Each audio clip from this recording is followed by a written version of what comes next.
sekali kabar mengenai virus COVID-19. Muncul di sebuah kota di negara Cina, yaitu Wuhan.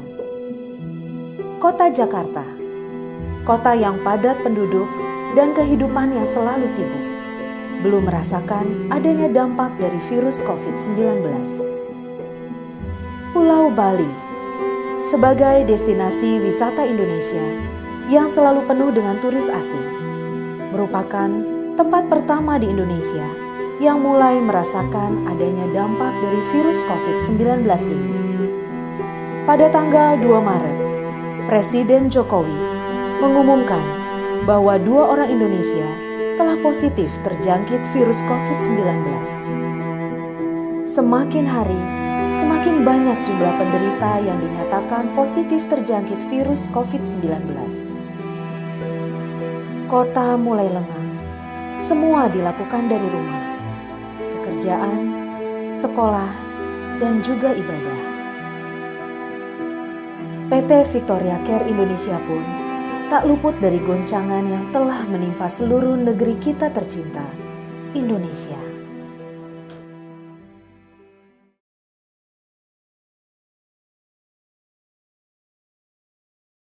Shalom, selamat pagi Bapak Ibu semua yang terkasih di dalam Tuhan kita Yesus Kristus.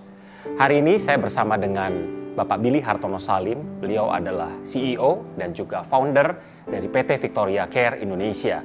Kita akan berbincang-bincang banyak hal mengenai apa yang dialami oleh Bapak Billy Hartono Salim sebagai pemimpin di PT Victoria Care Indonesia.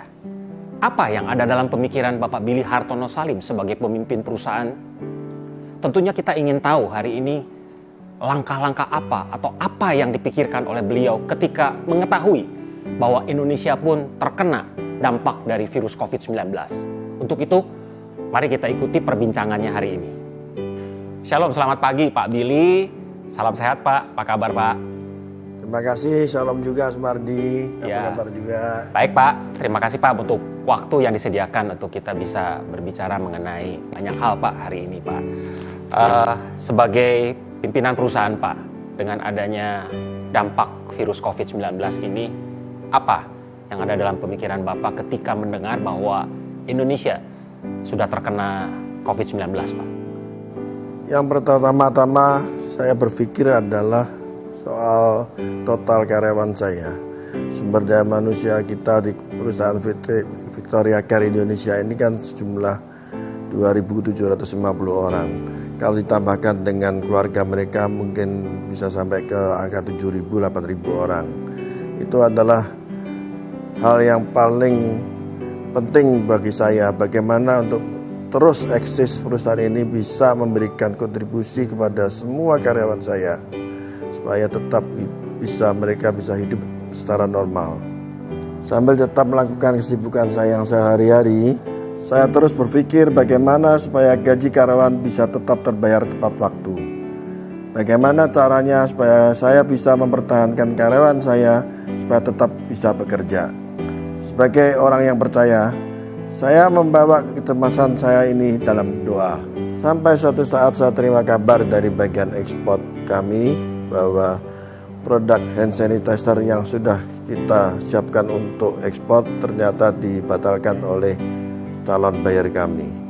Dan hal ini membuat saya berpikir bahwa kemasan dan bahan-bahan baku lainnya yang sudah siap kita untuk produksi, saya harus pikirkan bagaimana untuk jalan keluarnya. Saat itu saya punya gagasan yang tiba-tiba bahwa produk kemasan itu harus saya pasarkan untuk market Indonesia. Di samping itu saya juga mendapatkan laporan dari tim produksi kami bahwa untuk mendapatkan izin edar dari Kemenkes memerlukan waktu selama 2 bulan. Seketika itu saya langsung terbersit pemikiran saya dan saya mendapatkan kekuatan untuk menemui pimpinan tertinggi dari Departemen Kesehatan, yaitu Bapak Menteri Kesehatan. Tapi kita semua tahu bahwa untuk menemui Bapak Menteri Kesehatan Republik Indonesia itu hal yang sangat tidak mudah. Tapi puji Tuhan, dalam waktu yang sangat singkat sekali Bapak Menteri memberikan waktu untuk bertemu dengan beliau. Puji Tuhan, Tuhan Yesus sudah mengatur segala sesuatunya saya bisa bertemu dan Pak Menteri menyampaikan bahwa prosesnya ini dipercepat sedemikian rupa sehingga dalam waktu tidak sampai 1 minggu izin dari Kemenkes untuk produk hand sanitizer sudah bisa kami terima.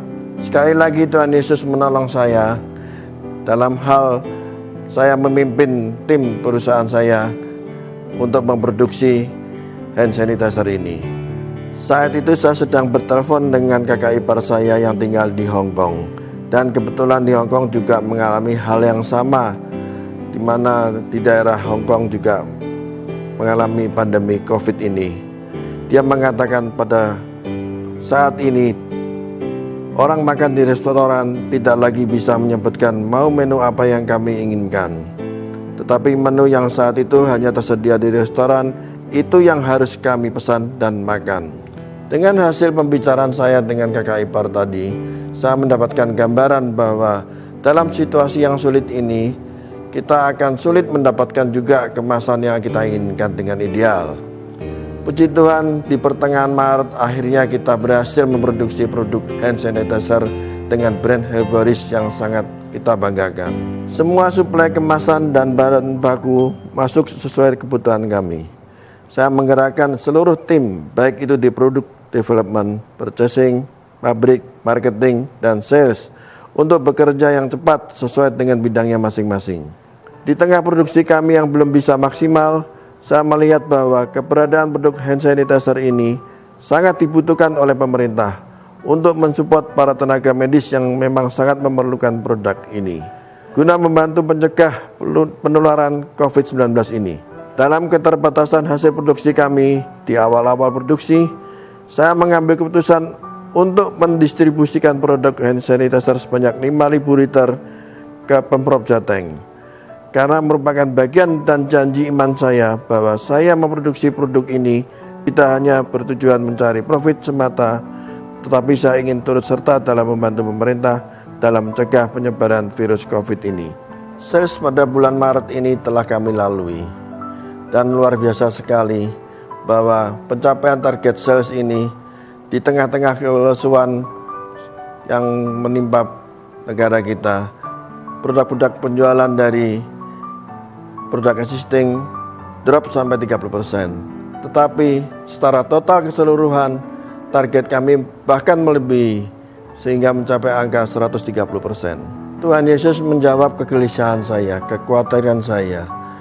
Luar biasa sekali pertolongan Tuhan Yesus terhadap diri saya. Produksi bisa berjalan dengan lancar dan bahkan kapasitas yang telah berjalan lebih besar dari yang kita perkirakan dari semula. Dan akhirnya kita juga meluncurkan lagi brand yang terbaru kami, yaitu brand Secret Clean. Puji Tuhan, luar biasa sekali dari kesaksian yang sudah kita dengar dari Bapak Billy Hartono Salim. Dan saat ini PT Victoria Care Indonesia juga sudah menyalurkan bantuan untuk berbagai kalangan. Salah satunya adalah untuk RSPAD Gatot Subroto Jakarta. Bukan hanya itu, bantuan hand sanitizer juga sudah disalurkan untuk Pemprov Jawa Tengah dan juga Pemprov Bali. Kira-kira Pak Billy, apakah kegiatan sosial ini masih akan dilanjutkan dan kira-kira kemana lagi Pak? Ya, prinsipnya saya tetap akan terus menyalurkan produk-produk seperti ini selama masyarakat luas masih membutuhkan. Karena komitmen saya adalah kita terus membantu sesama manusia selama kita masih bisa berbagi. Itulah janji iman saya kepada Tuhan Yesus. Semoga hal-hal seperti ini juga ditularkan kepada pengusaha-pengusaha yang lain juga. Bapak Ibu Saudara sekalian yang terkasih, kita baru saja mendengarkan kesaksian dari Bapak Billy Hartono Salim yang sangat luar biasa dan sudah menjadi berkat bagi kita semua. Dalam menghadapi wabah virus COVID-19 ini, ada beberapa hal yang kita bisa ambil kesimpulan dari cerita yang sudah disampaikan oleh Bapak Billy tadi. Yang pertama, hidup ini adalah kesempatan. Tuhan Yesus memberikan kita kesempatan untuk ada dan lahir dan berkarya di dunia ini pasti dengan satu maksud. Dan itulah panggilan yang sudah diambil oleh Bapak Billy Hartono Salim. Selain sebagai pengusaha, sebagai CEO, untuk memimpin perusahaan yang tentu tidak mudah dalam kondisi sekarang, tetap panggilan bagi kehidupan Pak Billy itu tetap nyata, yaitu ingin berkarya dan ingin menjadi berkat bagi banyak orang. Dan hal itu sesuai dengan apa yang dikatakan oleh firman Tuhan yang terdapat dalam Matius 5 ayat 16. Demikianlah hendaknya terangmu bercahaya di depan orang, supaya mereka melihat perbuatanmu yang baik dan memuliakan Bapamu yang di sorga. Itu yang dilakukan oleh Bapak Billy. Sebagai pengikut Tuhan Yesus, beliau juga akan menjadikan bagian dari alat Tuhan Yesus menjadi berkat bagi semua orang. Kesimpulan yang kedua, di tengah kekhawatiran yang melanda dunia, bahkan juga dunia usaha, ada satu janji Tuhan Yesus yang terdapat dalam 1 Petrus 5 ayat 7 yang berbunyi, serahkanlah segala kekhawatiranmu kepadanya, sebab Ia yang memelihara kamu. Itulah janji firman Tuhan yang dipegang oleh Bapak Billy. Di tengah kondisi yang tidak menentu saat ini, di tengah krisis yang melanda dunia usaha di semua negara, hanya satu janji firman Tuhan yang menjadi pegangannya, bahwa segala kekhawatiran serahkan ke dalam tangan Tuhan Yesus, dan Tuhan yang akan melanjutkan semuanya. Bukan hanya sampai di situ saja, Tuhan pun berfirman di dalam Yesaya 41 ayat 10, janganlah takut, sebab aku menyertai engkau. Janganlah bimbang, sebab aku ini Allahmu. Aku akan meneguhkan, bahkan akan menolong engkau. Aku akan memegang engkau dengan tangan kananku yang membawa kemenangan. Itulah janji firman Tuhan yang dipegang oleh Bapak Billy. Di tengah kekhawatiran, di tengah kondisi yang tidak menentu, yang dilakukan oleh Pak Billy bukan hanya larut dalam kecemasan, tetapi dia bawa semua itu dalam doa. Dia bawa semua itu dan serahkan semuanya itu ke dalam tangan Tuhan. Dan kita bisa melihat penyertaan Tuhan sungguh nyata. Mujizat demi mujizat terjadi dalam kehidupan Pak Billy. Bukan hanya untuk kehidupan pribadi Pak Billy, tetapi juga untuk menyelamatkan perusahaannya dan juga untuk menyelamatkan ribuan karyawan yang bernaung di bawah PT Victoria Care Indonesia. Dan sebelum menutup kesaksian hari ini, lagu yang sangat disukai oleh Pak Billy, Hidup Ini Adalah Kesempatan. Saya dan Pak Billy akan menyanyikannya untuk Bapak Ibu semua.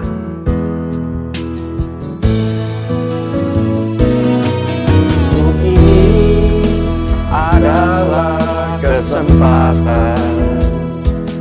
Hidup ini untuk melayani Tuhan. Jangan sia-siakan waktu yang Tuhan beri. Hidup ini harus jadi berkat.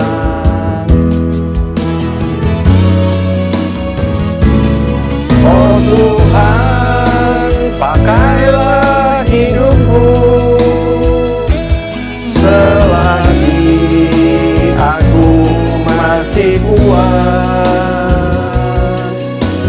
Bila saatnya nanti ku tak berdaya lagi, hidup ini sudah jadi berkat.